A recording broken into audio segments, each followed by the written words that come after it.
Hello everyone, thanks for joining my talk. Today we'll be talking about Project Loom from Java, which was introduced in Java 19.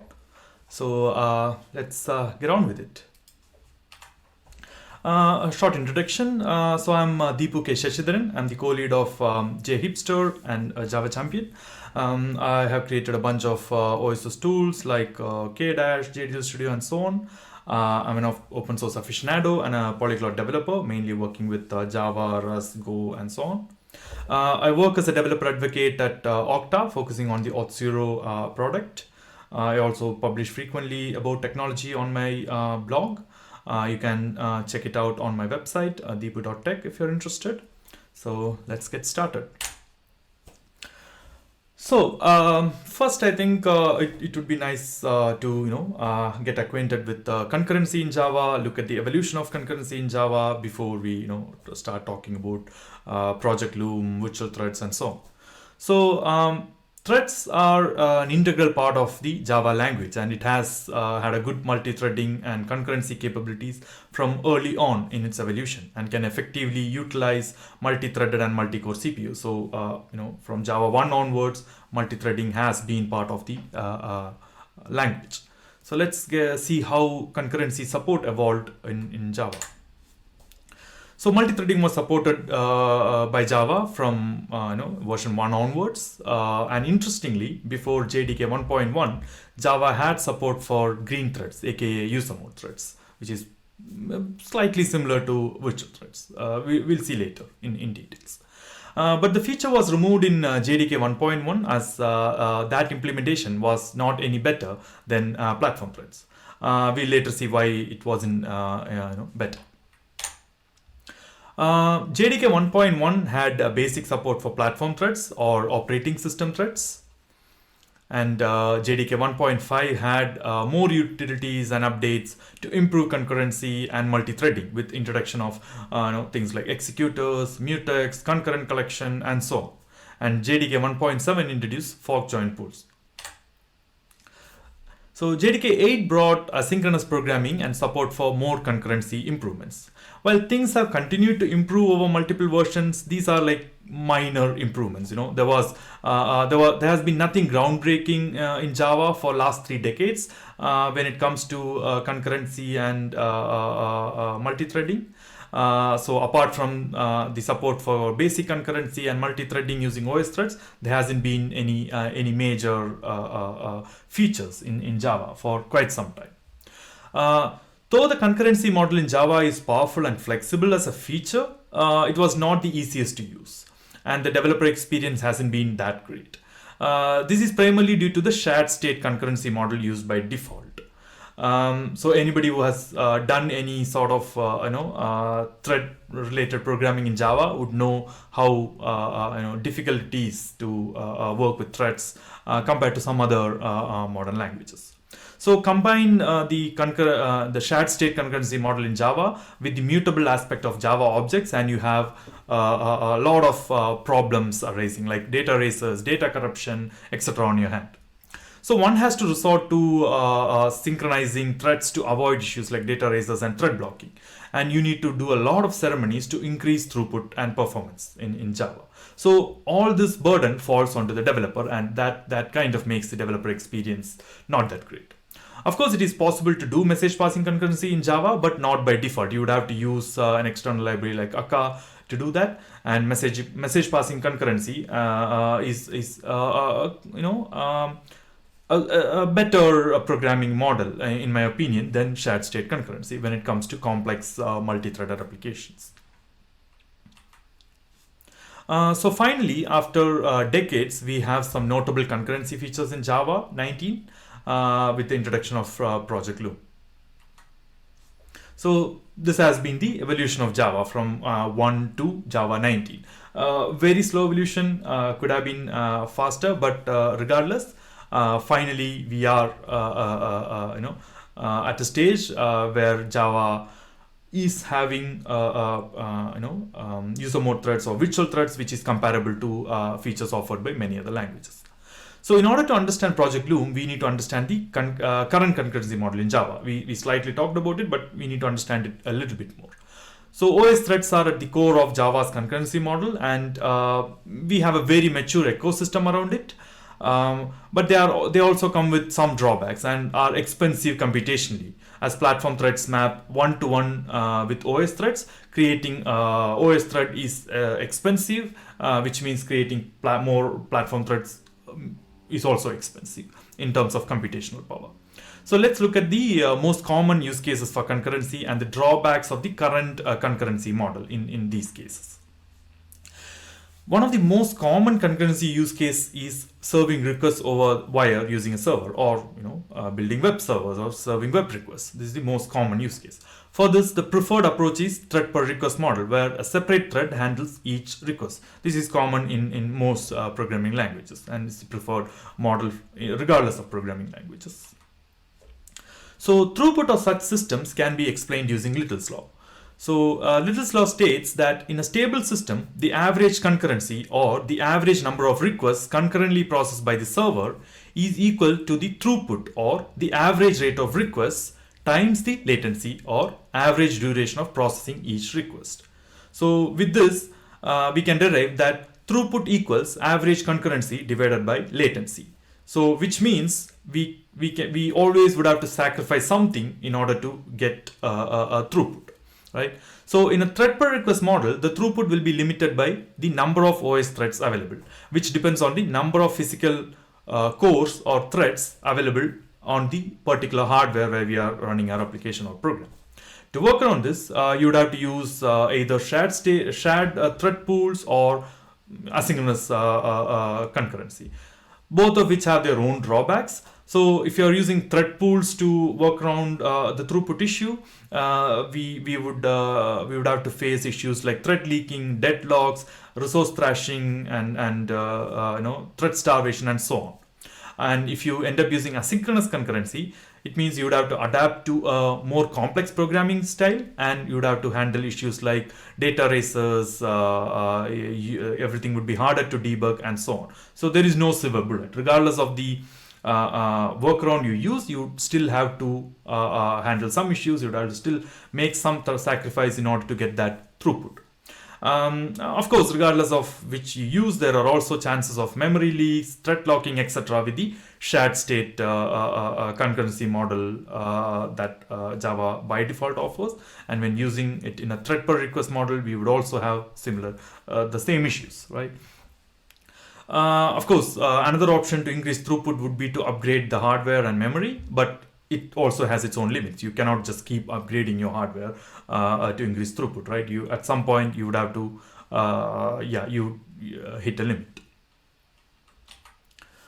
So that is one use case, the most common use case for concurrency. Another common use case for concurrency is parallel processing or multi-threading. So this is where you might want to split a task, a complex task, into multiple subtasks and distribute them in multiple threads to be processed in parallel. So this is very efficient if you have a complex, long, time-consuming task, because you can use multiple threads and try to process things in parallel and reduce the overall time that is required to process the entire thing, right? But here you would have to write solutions to avoid issues like data corruption and data races, because you are taking something and distributing it into multiple threads, right? Each thread would be working on probably have to work with same data. Each thread probably have to write into the same database, and so on. So there could be problems where one thread writes something into the database and it's overwritten by the other one. So the obvious issues like data corruption and data race comes into picture. So you would have to handle those. In some cases, you must also ensure threads are synchronized when executing a parallel task distributed over multiple threads. The implementation becomes even more fragile and puts a lot of responsibility on the developer to ensure there are no issues like thread leaks and cancellation delays. Because if you are running parallel tasks and if you cancel one task, you would expect the other task to be cancelled as well. But in Java, when doing multi-threading, you would have to handle all this on your own. So there is nothing provided by the language to make it easier. So which means a lot of responsibility on the developer. You need more experienced developers to work on this. You would have to spend a lot more time implementing workarounds, solutions to handle different edge cases, different issues like thread leaks, cancellation delays, and so on. So Project Loom aims to fix these issues, both the issues that we saw in both use cases, the most common use cases, right? So Project Loom aims to fix these issues in the current concurrency model by introducing two new features. So those are virtual threads and structured concurrency. I wrote a detailed article about this on the Okta blog. You can also check that out if you're interested. The link is given right here. So this is the official description from Ron Pressler, who leads the Project Loom project. Right. So Project Loom aims to drastically reduce the effort of writing, maintaining, and observing high throughput concurrent applications that make the best use of available hardware. So this is the official description or the goal of Project Loom. So let's go through both features one by one so we can dive in and understand it a bit better. So virtual threads are lightweight threads that are not tied to OS threads but are managed by the JVM. So very similar to green threads that we saw initial, but also differs from that. We'll see how. So similar features are also called user mode threads, green threads, or coroutines in other languages. For example, Go routines made popular by the Go programming language, or the coroutines in Kotlin. These are all similar features. So in Java, virtual threads are a preview feature in Java, introduced in Java 19. It is in its second preview in Java 20 and probably in its third preview in Java 21. Which means you need to enable the preview flag to compile and run it. So you have to keep that in mind. You cannot just directly use it in Java 19 or 20. You would have to enable the preview flags when compiling. So as we mentioned earlier, Java 1 had green threads, right? Where multiple green threads were mapped to a single OS thread. And you can immediately see why this is not ideal, right? Because when you start mapping more threads to a single OS threads, you're going to suffocate that thread. So this leads to thread starvation, and hence isn't any better than using platform threads directly with thread pools, because at least with thread pools and platform threads directly, you can create multiple thread pools. You can use more than one thread. So at least you would not end up with thread starvation as easily as in green threads. So that is why green threads were removed in favor of platform threads, because then you could write your own thread pool to even mimic the same behavior if you want. So platform threads introduced in Java 1.1 just maps directly to the native OS threads, and we need thread pools or async programming models for better throughput with these, because there are only so many OS threads that will be available. For example, if you are running an 8-core processor with 2 threads each, then you get 16 threads. That's it. So unlike platform threads, the virtual threads are implemented and managed by the managed at the JVM level. So multiple virtual threads are mapped to one or more OS threads based on the load. So this is where it differs from green threads, because all the threads are not mapped to one OS thread. So there will be one or more OS threads depending on the overall load or overall or the number of virtual threads that are being created. So these OS threads are also called carrier threads, and a virtual thread can be mounted on a different OS thread during its lifetime. For example, virtual thread can start on thread 1, but later on it can be running on thread 2 or 3, depending on when it is parked and when it is restarted and so on. So it doesn't matter where. So this is all transparent to the user. It's all managed by the JVM. So this is, as I mentioned, this is where it differs from the green threads in Java 1. As you can see, virtual threads are M-to-N map. So there is opportunity for it to scale, and that is how it can outperform all the other models. So virtual threads are also suitable for thread per request programming styles without having the limitation of OS threads. You can create millions of virtual threads without affecting the throughput, as they will be internally mapped to available OS threads. Of course, you could implement something very similar to this using platform threads on your own and get good performance, but doing it at the JVM level makes it even more efficient and faster, and of course less work for the developer. Virtual threads are a preview feature in Java 19, as I mentioned, and second preview in Java 20. It's pretty easy to use. So let's compare the virtual threads in Java with some other popular coroutines in other languages. So in Golang, this is called a Go routine. It is very easy to use. It makes concurrency an integral part of the Go language, and it's dead easy to use, right? You just add a keyword in front of a function, and that's it. It becomes a coroutine or a virtual thread. And in Go also, threads are mapped end to end to OS thread. There is no platform threads in Go. Similarly, this is a coroutine in invocation. Again, not as simple as Go, but not very complex as well. You just launch, you add a little bit ceremony around your code block, and it runs as a coroutine. And here is the new virtual threads in Java. So it is also as simple as a Go routine in my opinion, and as powerful.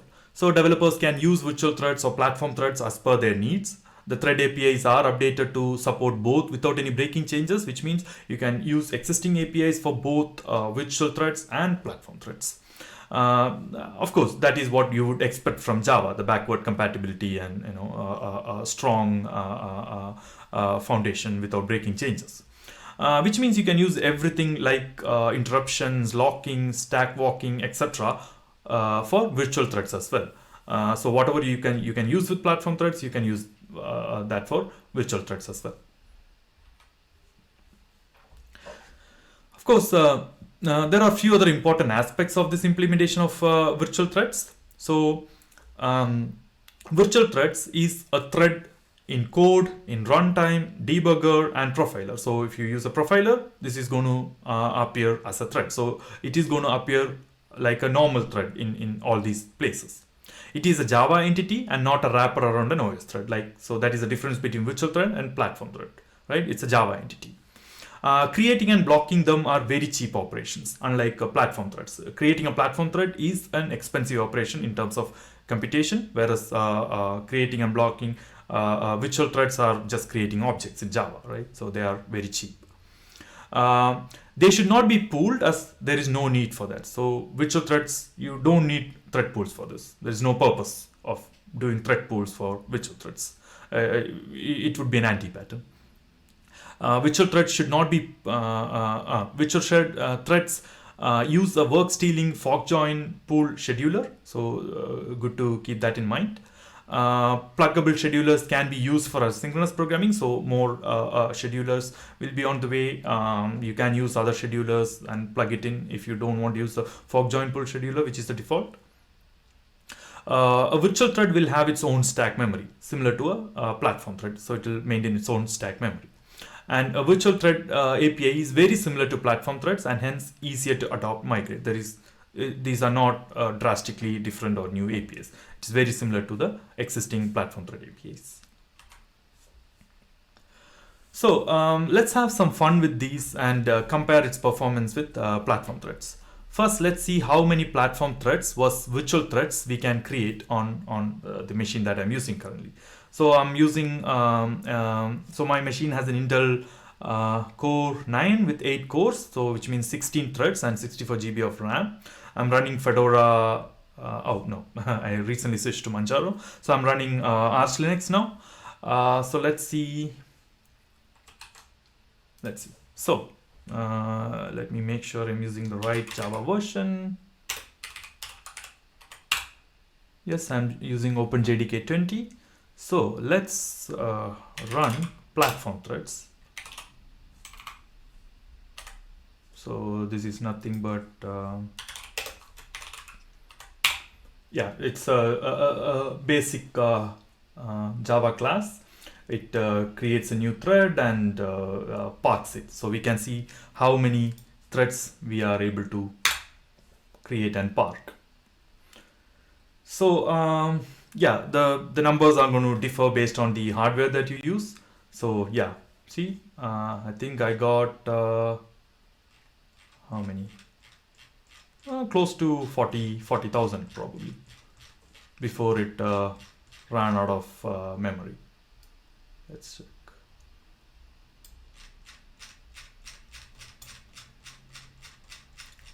Yeah. So yeah, 32,000. So I think it started giving out of memory error at around 32,000 threads. So as expected.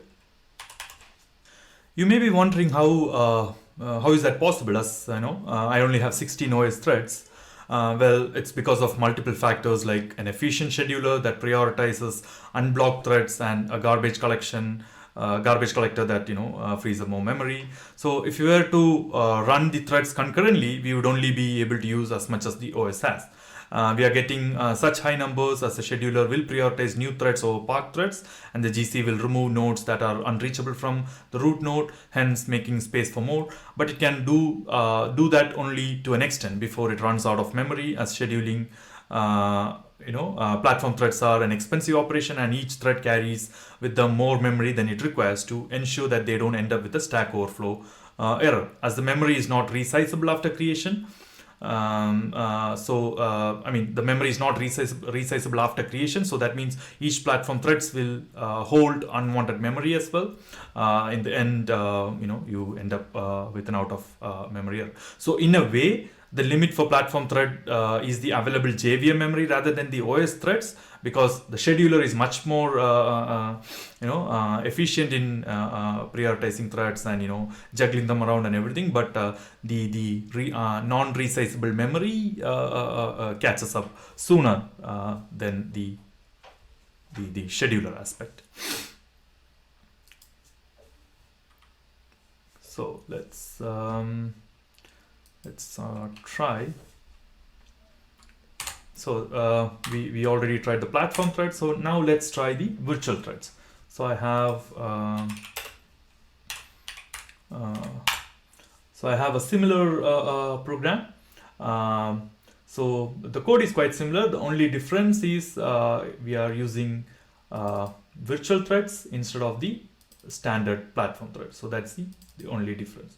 So now let's run this. So let's run Java. This is very important to pass the preview flag. Source 20 virtual threads for Java. So you can immediately see we have already flew past millions of threads. So I think we would, like 14 million already threads.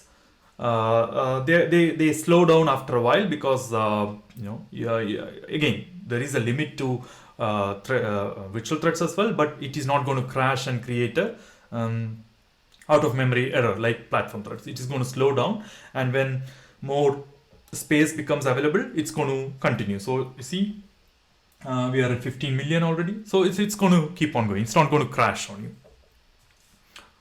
So that's so that's already a huge improvement over platform thread for a similar thread by request use case. So let's close this. So what we can try next. So now let's check the throughput by creating 100,000 tasks and see how much time it will take. I'm not going to try the single thread executor, as it's going to take forever because it uses a single thread, so there's no point. So let's try the newly added thread per task executor. It uses the new thread per task executor method with the default thread factory, and thus uses a thread group. The APIs are retrofitted to auto close in a try with resource block. So let's look at the code.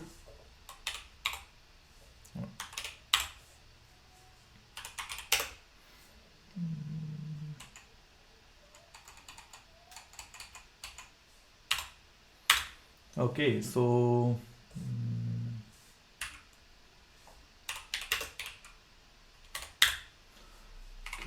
let's do the multi-thread one first.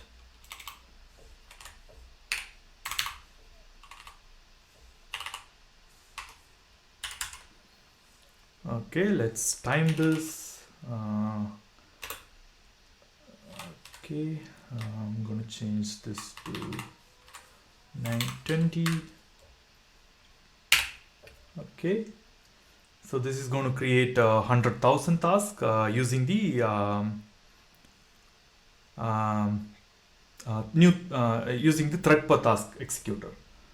Okay, let's see. So when I ran it last time, this is the numbers I got. Let's see if it is done. Yeah. So yeah, I mean similar. It has taken slightly longer now. I don't know why.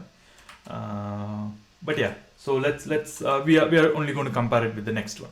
So this is the numbers, and if I use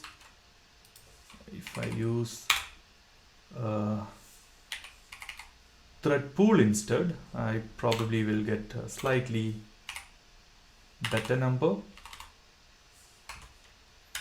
Let's try the same again with thread pool this time. So I think with the new thread per task executor, we get let's say 18.7, and with the cache thread pool with the default thread factory, we get 11.5. So with the thread pool, of course, is much better. So as you can see here, it's much better than the number that we got for the previous one. But then let's now try the same with our fancy new virtual threads. Oops.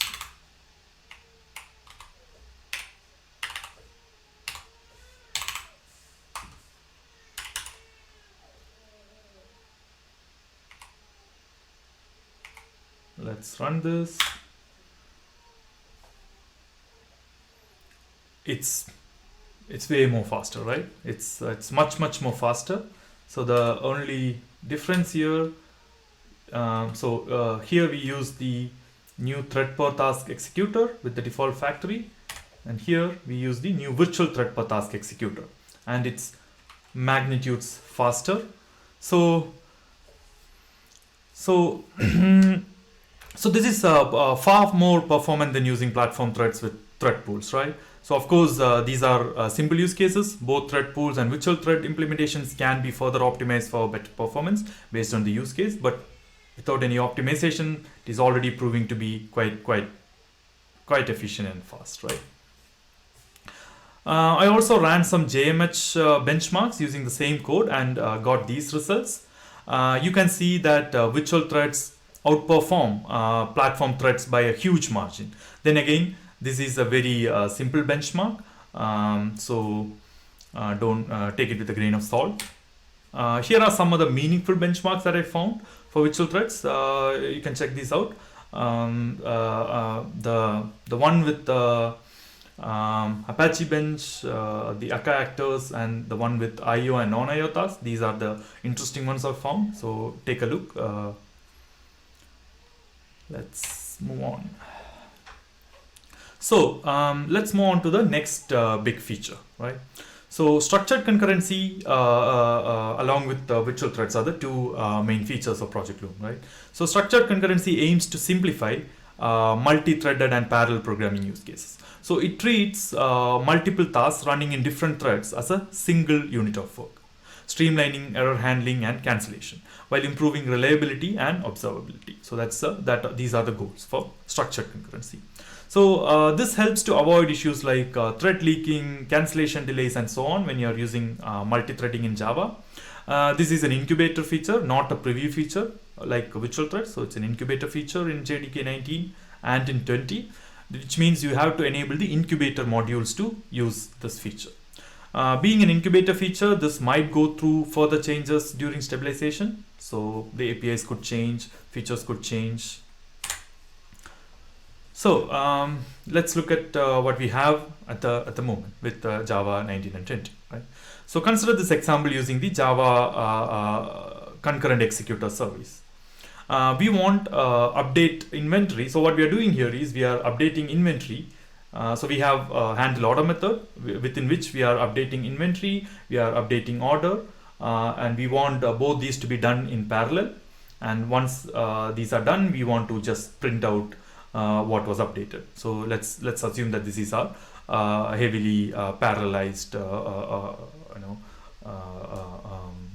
complex task. So we want update inventory and the update order subtasks to be executed concurrently. Each of those can succeed or fail independently. So ideally, the handle order method should fail if any subtask fails. However, if a failure occurs in one subtask, things start getting quite messy. So let's look at some of the paths that can happen. So let's consider this scenario. Imagine that update inventory fails and throws an exception. Then the handle order method throws an exception when calling inventory.get. So far, this is fine, right? But what about update order? Since it runs on its own thread, it can complete successfully. But now we have an issue with a mismatch in inventory and order, because update inventory failed, but update order is running in the background, right? This is not ideal. There is going to be a mismatch, right? Suppose the update order is an expensive operation, right? In that case, we are just wasting our resources for nothing, because update inventory already failed.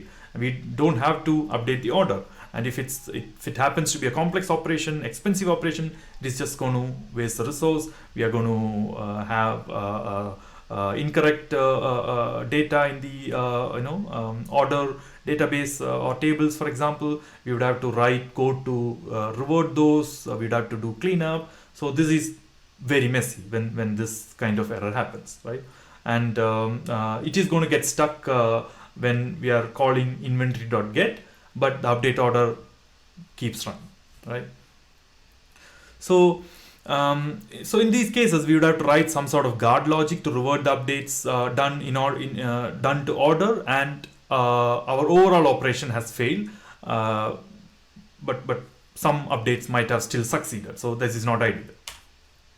So let's consider another scenario. So imagine that update inventory is an expensive, long running operation, and update order throws an error, right? The handle order task will be blocked in inventory.get, even though update order already threw an error. And since inventory.get is a long running operation, it is going to wait until that is finished to go to order.get and see that it failed, right? This is also not ideal, because we are just wasting our time running computations, wasting resources, when our entire thing should be failed because one of the subtasks failed, right?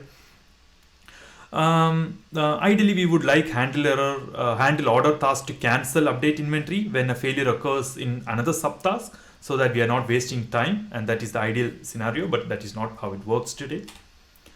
Another scenario would be if the thread executing handle order is interrupted. Let's say the parent thread for handle order was interrupted, but the interruption is not propagated to the subtask. Hence, the update inventory and update order task will keep running in the background. Probably it will go and update the databases. What it will do, whatever computation it is supposed to do. Then we would have to again write a logic to revert everything, clean up everything unnecessarily, right? So we are already wasting resource and time running these when the parent tasks fail, but then we also have to waste time and resources again to clean this up, right? Which is not ideal at all. So normally today, for these kind of situations, we write fail safes, we write workarounds, we write revert logics, and so on. And all this burden is on the developer, right? So the language or the platform is not helping us in any way for these use cases, except providing the threads to run this, right? So with structured concurrency, we can achieve the same functionality using this code, right? So unlike the previous sample using executor service, we can now use the structured task scope to achieve the same result while confining the lifetime of the subtask to the lexical scope. In this case, the try with resource statement is the lexical scope. So we can confine the lifetime of the subtask. The code is much more readable, and the intent is also quite clear. So so we are forking the scope for the subtask. Then we join the forks. Then we add a statement to propagate the errors, and then we wait for results, right? So let's look at the same scenarios that we saw earlier and how it will work here. So structured task scope also ensures the following behavior automatically, right? So error handling with short circuiting. It ensures that error handling happens with short circuit. So if either the update inventory or update order fails, the other is cancelled unless it is already completed. So unless it is a very fast task which already completed before the failure, then you would still need your cleanup logic and everything. But if it is a long running task, then one of them fail, then the other one is automatically cancelled. So that is short circuiting, right? So this is managed by the cancellation policy implemented by the shutdown on failure. Shutdown on failure that we are calling on the structured scope. There are also other policies possible. You can also write your own policies. But by default, we can call shutdown on failure, and it will cancel the related any other task in the same lexical scope. So another thing that will happen automatically, another behavior that is happening automatically is cancellation propagation. So if the thread running handle order is interrupted before or during the call to join, both forks are cancelled automatically when the thread exits the scope. So if handle order is interrupted here, then when the join is called, both the subtasks are automatically cancelled, and it will exit the scope. Another thing automatically happening is observability. So a thread dump, when you do a thread dump for this, it will clearly display the task hierarchy with the threads running, update inventory, and update order shown as children of the scope for handle order. So it is much more easier to visualize, debug, and observe. So these are all the things that will automatically happen when you use structured concurrency to run similar code as we saw earlier. While you might still have to write some guard logic, this is way better than what we have previously. It's not perfect, but it is much better. So the Loom project started in 2017 and has undergone many changes and proposals. Virtual threads were initially called fibers, but later on they were renamed to avoid confusion. And I think virtual threads are much better name than fibers. Today with Java 20, the project has delivered two features discussed here. One as a preview and as an incubator. We already have we started with 19. With 20 we have the second preview and second incubator. Hence the path to stabilization of these features should be more precise, and hopefully with Java 21 around the corner, we will have a third preview and third incubator for concurrency, or first preview for concurrency. So let's hope that happens fast. So let's talk about impact of Project Loom on the Java world.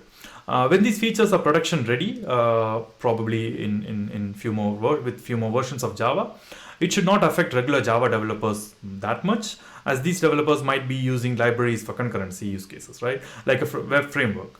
But it can be a big deal in those rare scenarios where you are doing a lot of multi-threading without using libraries. Then you can simply switch to virtual threads and get better throughput. You can switch to structured concurrency and clean up some of your existing code base, remove some of your existing workarounds.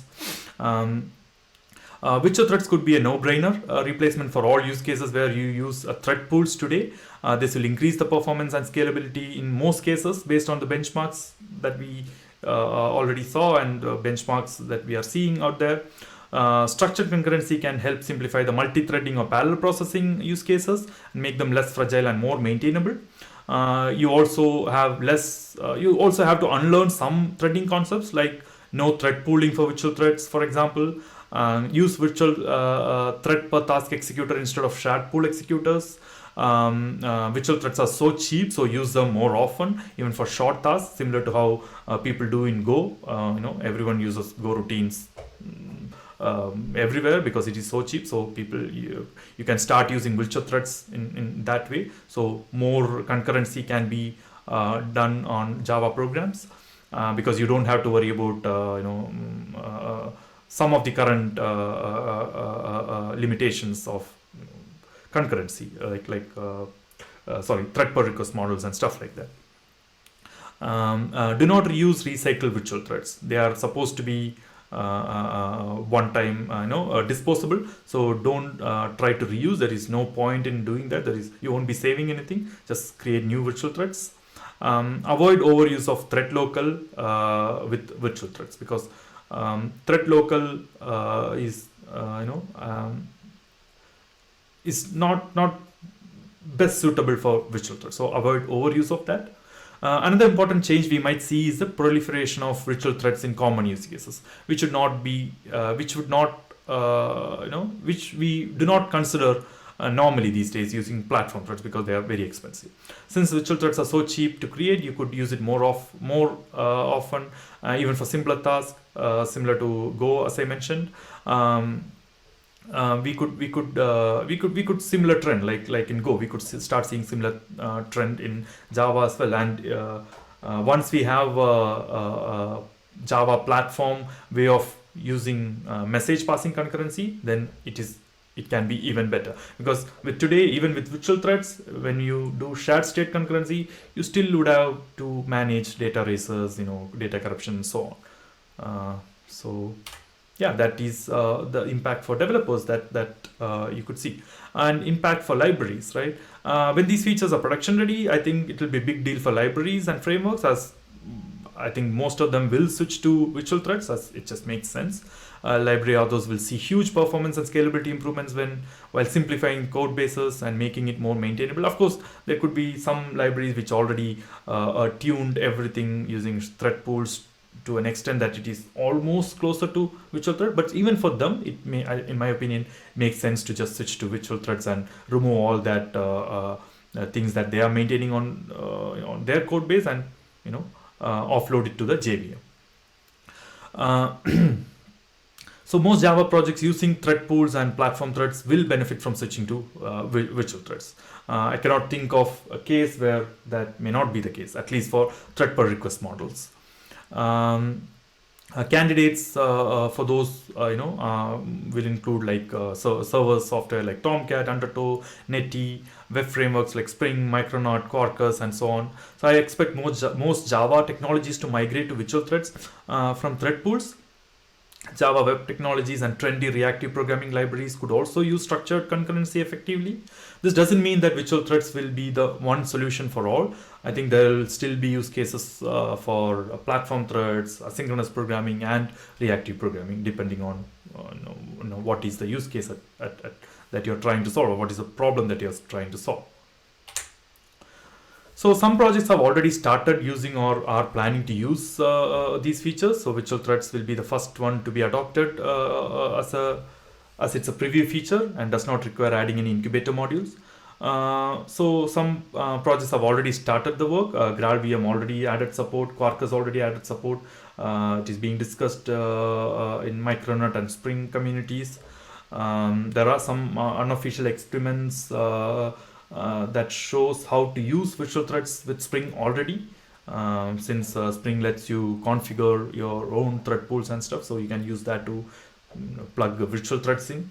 So try it out. If you're using any of these, try it out and see how it goes. If you're already using virtual thread, if you're already doing projects where you use platform threads, try to switch to virtual threads and see how it goes. See if the performance improvements are there, or if you see any edge cases, if you see issues, this is opportunity for you to give that feedback back to the JDK team, so they can improve it and they can fix those issues. That is the purpose of these previews. Of course, these are not without caveats. Since these are preview incubator features, there are going to be some caveats and edge cases. Some tooling, especially debuggers and profilers, might not work very well with these. There could also be edge cases for not widely used use cases.